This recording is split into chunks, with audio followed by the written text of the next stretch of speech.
வணக்கம். நல்ல நேரம் நிகழ்ச்சியின் சார்பாக அத்துணை சப்ஸ்கிரைபர்களையும் எல்லா அன்பு உள்ளங்களையும் எனது நண்பர்களையும் வருக வருக என வரவேற்பதில் பெருமகிழ்ச்சி கொள்கிறேன். வக்ரதுண்ட மகாகாய சூரியகோடி சமப்பிரபக அவிக்னம் குருமே தேவ சர்வகாரியேஷு சர்வதா. தென்னாட்டுடைய சிவனே போற்றி, என் நாட்டவர்க்கும் இறைவா போற்றி. நண்பர்களே, இந்த புத்தம் புதிய காணொலியில் உங்கள் அத்துணை பேரையும் வரவேற்பதில் மிக்க மகிழ்ச்சி கொள்கிறேன். கடவுள் சொல்லும் தீர்ப்பு இந்த வரிசையில் சீரியஸ் எபிசோட்ஸ் வரிசையில் இன்றைக்கு நாம் பார்ப்பவிருப்பது கும்பராசி. காலபுருஷ தத்துவத்துடைய 11ஆம் வீடு கும்பராசி. இந்த வீடியோவில் நம்ம என்ன பார்க்க போகிறோம் அப்படிங்கிறது ஒரு அறிமுகமாக நம்ம பேசணும். இந்த வீடியோவுக்கு ஒரு அறிமுகம் கொடுக்கணும் அப்படின்னா, எல்லா மனுஷங்களுக்குமே லைஃப்பில் மாறி மாறி மாறி மாறி சந்தர்ப்பங்களும் சூழ்நிலைகளும் வந்துட்டே இருக்கும். ஒரே மனிதன் நாம் நம்ம மனசுக்கு தெரிஞ்ச அளவில் நம்ம இதெல்லாம் செய்வோம், இதெல்லாம் செய்ய மாட்டோம் அப்படின்னு ஒரு உறுதியாக இருப்போம். ஆனால் சந்தர்ப்பமும் சூழ்நிலையும் மாறும்போது நம்மளுடைய குணாதிசயமும் மாறுது. கோவமே படாத ஒருத்தர் உச்சகட்ட கோபத்துக்கு ஆளாறார். பயங்கர கோபமாக இருந்தவர் ரொம்ப அமைதியாக இருக்கார். இது எல்லாமே சந்தர்ப்பத்துக்கும் சூழ்நிலைக்கும் ஏற்ற மாதிரி மாறுது. இந்த ஒவ்வொருத்தருக்கும் தான் மனசில் இருக்கக்கூடிய கேள்வி நான் இதுவரைக்கும் நல்ல காரியங்கள் செஞ்சுருக்கேன், நிறைய பேருக்கு நல்லதை செஞ்சுருக்கேன், நிறைய பேருக்கு உதவி பண்ணியிருக்கேன், மனதறிஞ்சு யாருக்கும் கெடுதல் நினைக்கல. ஆனால் எனக்கு வாழ்க்கையில் படாத துன்பம். என் பக்கத்தில் தப்பு தான் பண்ணுறாங்க, அவங்களுக்கெல்லாம் லைஃபு ரொம்ப சூப்பராக இருக்குது. இந்த கேள்வி எழாத கும்பராசினியர்கள் இருக்க முடியாது. அப்போது நீ எல்லாருடைய லைஃப்லையும் பாருங்களேன், நிறைய நல்லது கெட்டது நல்லது கெட்டது மாறி மாறி வருது இல்லையா? கடைசியில் என்ன நடக்குது அதுதான் ரொம்ப முக்கியம். லாஸ்ட்டு கடவுள் சொல்லக்கூடிய தீர்ப்பு என்ன? இப்போ நல்லதில் அது முடிஞ்சதுன்னா பின்னாளில் நடந்தது எல்லாமே நல்ல காரணமாக மாறும். கெடுதலில் முடிஞ்சதுன்னா பின்னாடி என்ன நல்லது நடந்திருந்தாலும் அது தப்பான காரணமாக மாறுது. இவ்வளவுதான். இப்போ இந்த வீடியோவில் கும்பராசிக்கு கடவுள் சொல்லக்கூடிய தீர்ப்பு என்ன, எப்படி பார்க்க போகிறோம்? ஏன் எனக்கு இவ்வளோ கஷ்டங்கள், அந்த கேள்விக்கான பதில்கள். என்னுடைய வாழ்க்கை பாதை எதை நோக்கி செல்கிறது, அந்த கேள்விக்கான பதில்கள். என்ன செஞ்சா எனக்கு நல்லது அப்படிங்கிறது நடக்குமா? நடக்கும்னா எப்போ நடக்கும்? நான் செய்ய வேண்டியதெல்லாம், ஆனால் கடவுள் எனக்கு என்ன செய்வார் அதை பற்றி தெரிஞ்சுக்கணும்ல. அது கடைசியாக முடிவுரை. இப்படியாக இந்த காணொலியை தொகுத்து வழங்கணும். இப்போ ஏன் எனக்கு இவ்வளோ கஷ்டங்கள் அப்படிங்கிற கேள்விக்குள்ள நம்ம போனோம்னா, ஃபஸ்ட்டு 7 சனி நடக்கும் போது உங்களுக்கு மாத்திரம் இல்லை, 12 ராசியில் இருக்கக்கூடிய யாரா இருந்தாலும் சரி. இப்போ நீங்கள் மகர ராசி அன்பர்கள்ட்ட போய் கேட்டிங்கன்னா 7 சனியுடைய தாக்கம் முழுமையாக எப்படி இருந்துச்சுன்னு தெரியும். உங்களுக்கே ஜென்ம சனியை பார்த்துருக்கீங்க, தெரியும். இப்போ 7 சனியுடைய தாக்கம் தான் முக்கிய 3 காரணங்களில் முதல் காரணம் 7 சனியுடைய தாக்கம் கும்பராசி. 2வது காரணம் என்ன? இந்த 7 சனியினால என்னென்ன நடந்துச்சு அதுக்கப்புறம் பார்ப்போம். 7 சனி கொடுத்த தாக்கத்தினால கும்பராசி நேயர்களுக்கு மனசு சுக்குநூறா உடஞ்ச வண்ணம் இருக்கு. ஒரு நம்பிக்கையே இல்லை, இனிமே அடுத்த ஸ்டெப்பு எடுத்து வைக்கிறதுக்கே பயமா இருக்கு. மனசுக்குள்ள அப்படியே இருட்டா எல்லாம் முடிஞ்சுது அப்படிங்கிற மாதிரி, இனிமே என்ன இருக்கு நடக்கிறதுக்கு அப்படிங்கிற மாதிரி இருக்கு. உண்மையில பார்த்தோம்னா ஒரு மிகப்பெரிய இருட்டுல இருந்து வர்றதுதான் விளக்கு. இங்க விளக்கு பயங்கர வெளிச்சமா இருக்கு எங்க பார்த்தாலும், அப்ப விளக்குடைய அருமை ஏதாவது தெரியுமா? தெரியாது. ஆனா ஒரு கம்ப்ளீட் இருட்டு, அதுல ஒரு சின்ன விளக்கு இருந்தா கூட அதோடைய பிரகாசம் எப்படி இருக்கும்? அதுதான். இப்போ அந்த காலகட்டத்துக்கு தான் நீங்க பயணிக்க போறீங்க. ஃபர்ஸ்ட் காரணம் 7 சனியினால பெரிய துன்பங்கள். அதாவது மனசுல இருக்கிறதெல்லாம் பேசுனாங்கன்னா கும்பராசி நேயர்கள் மற்றவங்கள்ட்ட பேசும்போதே அழுக வந்துடும், உடஞ்சிருவீங்க. அது தவிர கடந்த கால வாழ்க்கையில் நடந்த சில சம்பவங்கள் மறக்க முடியல, அந்த நினைவுகள் மறுபடி நம்மளை தாக்கிக்கிட்டே இருக்கு. அதுக்கு அடுத்ததாக 2வது காரணம் ஏன் இந்த கஷ்டங்கள், கும்பராசிக்கு அடிப்படையில் ஒரு குணாதிசயம் இருக்கு. அந்த குணாதிசயத்தில் தப்பு இல்லை.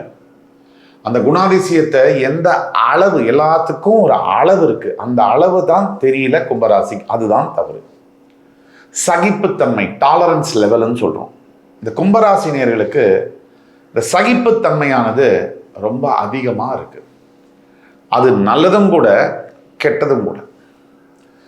ஏன்னா உங்களை என்ன நினைக்கிறாங்க மற்றவங்க, இவனை எதை வேணா செய்யலாம், இவனை என்ன வேணா பேசலாம், எப்படி வேணா நடத்தலாம், எவ்வளோ வேணா ஹராஸ் பண்ணலாம், பெருசாக ஒன்றும் இவன் ரியாக்ட் பண்ண மாட்டான் அப்படிங்கிற நம்பிக்கையில் தான் உங்களை உங்கள் மேலே முதுகில் உட்காந்து சவாரி செய்கிறான். இது ரெண்டாவது. ஏன் இந்த கஷ்டங்கள்னா இதனால், இந்த குணத்தினால தான் அவ்வளோ கஷ்டங்கள். மூணாவது கஷ்டங்கள், கும்பராசிக்கு என்ன பிரச்சனை அப்படின்னா அவநம்பிக்கை அதிகமாக இருக்கு. ஒரு விஷயத்தை நம்ம வாழ்க்கையில் வாழும்போது நல்லது நடக்கணும் அப்படிங்கிறத மேனிஃபெஸ்ட் பண்ணணும்னு சொல்லுவாங்க. நம்பிக்கை, அதை விதைக்கணும்னு. நடக்காத விஷயம் கூட நல்லது. ஆனால் நம்ம நடக்கிற விஷயத்த கூட இது நடக்குமா அப்படின்னு நம்பிக்கை இல்லாமல் பேசுறதுனால அது நடக்காமையே போயிடுது. இப்படி பல பேரோட வாழ்க்கையில் நடக்குது. இது கும்பராசிக்கு ஒரு பெரிய குறை. ஏன் இவ்வளோ கஷ்டங்க அப்படிங்கிறதுக்கு காரணம், இப்போ வாழ்க்கை பாதை எதை நோக்கி பயணிக்கிறது. முதல்ல ஜென்ம ராசியிலிருந்து சனி வெளியே போயாச்சு. உங்களுடைய 10, 12, 2ஆம் வீடுகளை குரு பார்வை விழுது. இப்போ இதனால உங்களுக்கு என்ன லாபம் அப்படின்னு பார்த்தா பெரிய லாபங்கள் இருக்கு. வாழ்க்கை பயணம் இதற்கு முன்னாடி இப்போ 2-3 வருஷமா இருந்த அளவிற்கான பிரச்சனைகள் இருக்காது, கண்டிப்பா இருக்காது. வருங்கால எதிர்காலம் என்பது இந்த அளவுக்கு காயங்களையும் ரணங்களையும் கொடுக்காது. ஆனா பாதசனி இன்னும் விடலை. இருந்தாலும் குரு பார்வை உங்களுடைய 2ஆம் இடம் மீனராசி மேல விழுவதனால இந்த 7.5 சனி காலகட்டங்கள் இங்க எளிதாக கடந்து போக முடியும். இதுவரைக்கும் இருந்த 3-4 வருஷம் எவ்வளவு துன்பங்கள் பட்டீங்களோ அந்த துன்பங்கள் இல்லாமலே போகும். நல்லதுதான் நடக்கும். பெரிய அளவில் நடக்குமா அப்படின்னா இருக்காது. நீங்க முயற்சி எடுக்கிற அளவில் 50% நல்லது நடக்கும். நீங்க 100% எடுத்தீங்கன்னா 50% வரும் 7.5 சனியினால. அடுத்தது வாழ்க்கை பாதை எதை நோக்கி போகுதுன்னா மிச்சம் 2 பாயிண்ட், 3 பாயிண்ட்ல 1 பாயிண்ட் சொல்லிட்டோம். ரெண்டாவது என்னன்னா வாழ்க்கை பாதை எதை நோக்கி பயணிக்கிறதுனா உங்க அனுபவம் இருக்குல்ல. இப்ப நீங்க எவ்வளவு பேர் ஏமாத்தினாங்க உங்களை, கொஞ்சம் நெஞ்சம் மறக்க முடியுமா? உங்களால் அதை மறந்துட்டு நிம்மதியாக இருக்க முடியுதா? எத்தனை ஏமாற்றங்கள், எத்தனை பேர் துரோகம் பண்ணாங்க, கூடவே இருந்து குழி பறித்தவங்க எத்தனை பேர். அதெல்லாம் உங்களால் ஃபர்கிவ் பண்ண முடியுமா? மன்னிக்க முடியுமா? மறக்க முடியுமா? ஆனால் இதே வாழ்க்கையில் இன்னும் 1 வருஷத்துலேருந்து 2 வருஷத்துக்குள்ள இவங்க எல்லாருக்கும் நீங்கள் பதில் சொல்லுவீங்க. ஸ்டைலாக, கிளாஸாக, உங்களோட ஸ்டைலோட, உங்களோட பாஷையில் நீங்கள் சொல்ல போகிறீங்க. உங்களோட செயல் வடிவத்தில் அவங்களுக்கு பதில் போய் சேரும். அது நடக்க போகுது. அதை நோக்கி தான் வாழ்க்கை போகுது. மூணாவது, வாழ்க்கை உங்களுடைய பாதை எதை நோக்கி போகுதுன்னா புதுப்பித்தல். அதாவது இதுவரைக்கும் இல்லாத தொழில் புதுசா, இதுவரைக்கும் இல்லாத மனிதர்கள் புதுசா பழகுவது, இதுவரைக்கும் இல்லாத உறவுகள் புதுசா வர்றது, இப்படி எல்லாமே புதுப்பித்தல், ரீஜினுவேட் பண்றது, ரெஃப்ரெஷ், ரீசெட் பண்ற பட்டன். அந்த மாதிரி உங்க வாழ்க்கை புதுசா மாறப்போகுது. புதிய இடம், புதிய மனிதர்கள், புதிய நட்பு, புதிய வாய்ப்புகள் எல்லாமே புதுசா வரப்போகுது. அதை நோக்கி தான் வாழ்க்கை பயணம் போயிட்டு இருக்கு. அதுக்கு பிறகு என்ன செஞ்சா எனக்கு நல்லது நடக்கும்? கும்பராசியை பொறுத்த வரைக்கும் முக்கியமா நீங்க செய்ய வேண்டியது 3 விஷயங்கள். முதல்ல நீங்க செய்ய வேண்டியது யாருக்கிட்ட எவ்வளவு பொறுமையா இருக்கணும். இந்த வார்த்தைகள் ரொம்ப முக்கியம். இதை நீங்க யோசிச்சு செய்யுங்க. எந்த இடத்துல யாருக்கிட்ட எவ்வளவுதான் பொறுமையா இருக்கணும் அந்த அளவை நீங்க தீர்மானம் பண்ணணும். ரெண்டாவது, நீங்க செய்யக்கூடிய விஷயம், உங்களுடைய குலதெய்வத்தை உடனடியாக நீங்க கோவிலில் போய் பார்க்கணும், அந்த இடத்துல தங்கணும், அவருக்கு வேணுங்கிற பூஜை புனஸ்காரங்களை பண்ணணும். அதை தவிர கோவில், குளம் இருக்கக்கூடிய கோவில்களில் இருக்கக்கூடிய துவதஸ்தம்பம், அதாவது கொடிமரம், இதை நீங்க ஒரு குறைஞ்சபட்சம் 21 முறை பிரதட்சணம் செய்யணும். இந்த கொடிமர பிரதட்சணம் என்பது கும்பராசிக்கு வந்து லைஃப்பை வந்து டாப்ஸி டர்வியாக மாற்றும் நல்ல வகையில். மூன்றாவது நீங்கள் செய்ய வேண்டியது, யார் யாருக்கு கும்பராசியில் பெற்றோர்கள் இருக்கிறாங்களோ அவங்களுக்கு பிடிச்ச 3 விஷயத்தை செய்யணும். அவங்க கேட்குற 3 விஷயத்த வாங்கி கொடுக்கணும். அவங்களுக்கு எது பிடிக்குதோ உங்களால் முடிஞ்ச அந்த விஷயங்களை செஞ்சு கொடுக்கணும். இது 3த்தையும் நீங்கள் செய்தால் கும்பராசிக்கு நல்லது நிச்சயம் நடக்கும். எதிர்பார்த்ததை விட பெரிய வெற்றிகள் உங்களை வந்து சேரும். கடவுள் உங்களுக்கு என்ன செய்ய போறாரு, என்ன தீர்ப்பு கொடுக்க போறாரு? சனி பகவானுடைய ஆட்சி வீடு நீங்க மூலத்திரிகோண ஸ்தானம். உங்களுக்கு அவிட்டம், சதயம், போரட்டாதி 3 நட்சத்திரம் ஒதுக்கிறது.